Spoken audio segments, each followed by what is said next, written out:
So we're getting some new polls out, which are interesting. Let's go through a few. Here's a new one, new North Pole poll. I'm not sure. I think this is a new poll, actually, North Pole. It's got, and by the way, this is run by Justin Trudeau's former advisor. So just so you know about that. He's got conservatives at 40%. This is on par with the latest Abacus polls. So down 1%, Libs 40%, NDP 9%.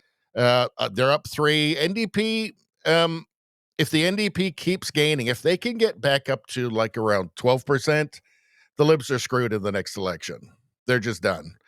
Bloc is up to 8%, so they're gaining too. That's not good for the Liberals. You got Green at 3%, PPC at 1%. PPC seems like a dead party at this point. I'm not making a judgment on the PPC there, on the policies. I like a lot of what Maxime Bernier says, and I generally like Maxime Bernier, but it's just a statement of fact at this point that it's not going anywhere. So here we go. And again, this is consistent with the Abacus polling that we've been seeing. And Abacus has been a very, very consistent and accurate pollster. Now we go to Liaison Strategies poll. So Liaison has the Libs at 207 seats. That would be a big majority. Conservatives 101 seats, Bloc 23 seats, NDP 11 seats. They have the Liberals at 44%, the Conservatives at 36%. We're going to go and look at the history of the liaison polling in the last election. So just to give you a bit of perspective on Liaison Strategies polls. Not quite yet, though. New Abacus poll has the Conservatives on top, released today. So the last Abacus poll had the Conservatives at 42% and the Liberals at 40%. This one has them at 41%, Liberals at 40%, NDP at 8%, Bloc at 7%. So, and again, Abacus has actually been very accurate. So this was the previous Abacus poll. Conservatives 42%, Liberals 40%.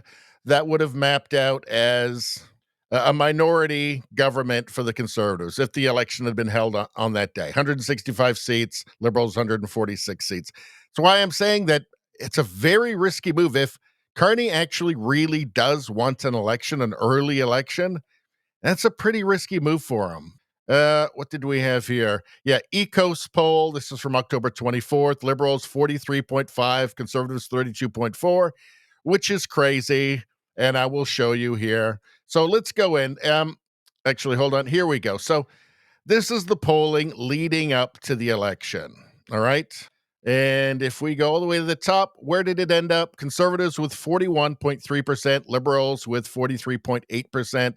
So that's a 2.5 difference that the Liberals won by.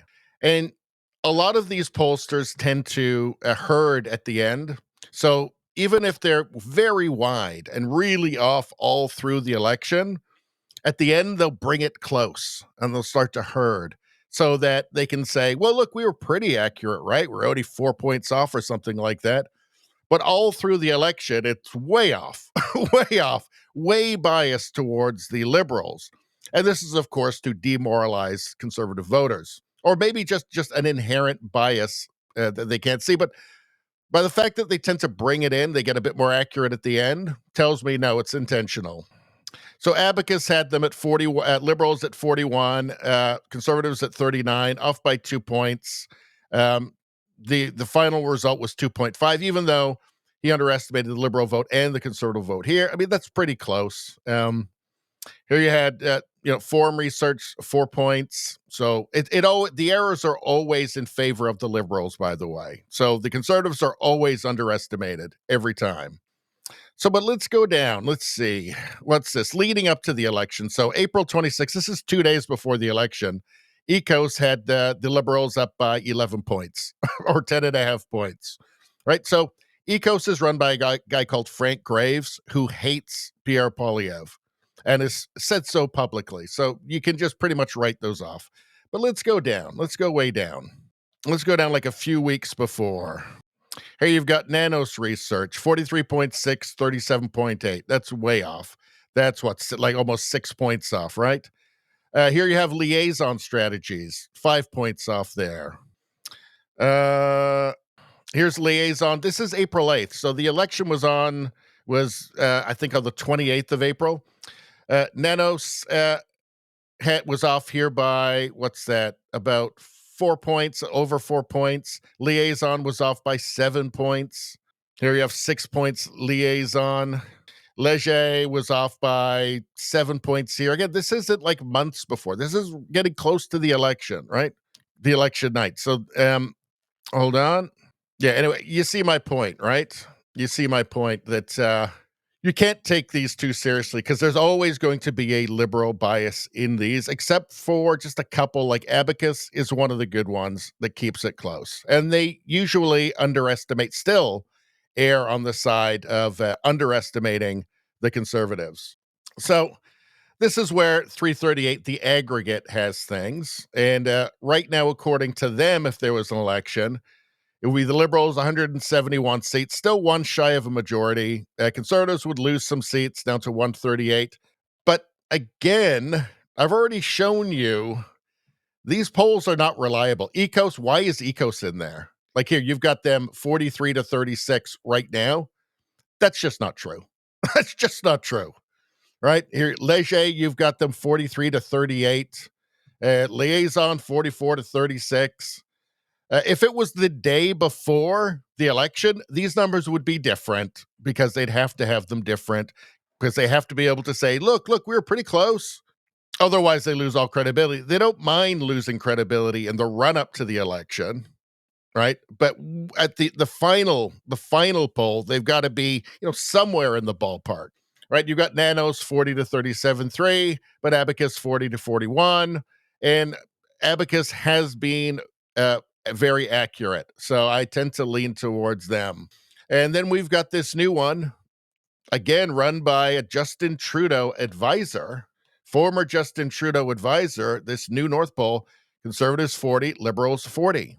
So how would that map out in terms of seats? Well, it looks like the Conservatives actually have a more efficient vote now than the Liberals. The Liberals always did.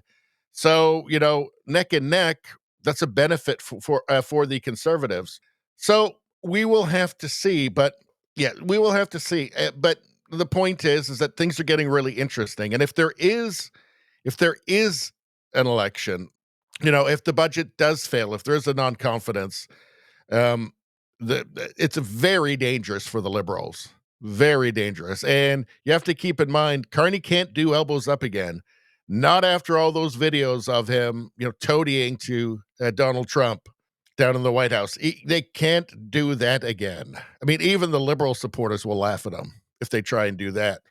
He can't play the tough guy again, right? He can't be the guy who's going to take on Trump because obviously he's shown us that he's not, right? So anyway, that is what's going on. And again, there may be an election coming up soon. Anyway, that's all I'm going to say about that. Please like, share, and subscribe. Subscribing really helps me out. I thank you for that. I will see you next time.